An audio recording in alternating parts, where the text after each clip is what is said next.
32 millones de euros es el presupuesto con el que contará el Plan Infoex en 2015, 2 millones de euros más que en este año.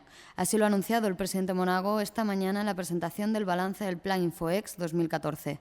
Monago ha destacado que en materia de incendios este año ha sido mejor que 2013. Según el balance, en 2014 se ha reducido la superficie afectada por incendios en un 25%. El presidente Monago ha recalcado la importancia de destinar recursos al cuidado de los bosques y ha explicado que en el presupuesto de 2015 hay 6 millones de euros para nuevas infraestructuras y para mejorar las existentes. El patrimonio natural forma parte de nuestra identidad como región y no vamos a escatimar, por supuesto, ni un solo esfuerzo en la conservación de nuestros bosques.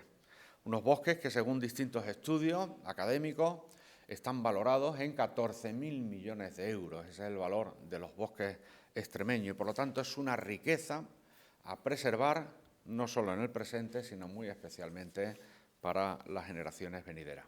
Monago ha destacado el papel de los trabajadores del Infoex y ha recordado que la semana pasada se aprobó en Consejo de Gobierno su reconocimiento como bomberos forestales, una demanda histórica de este colectivo que por fin será realidad.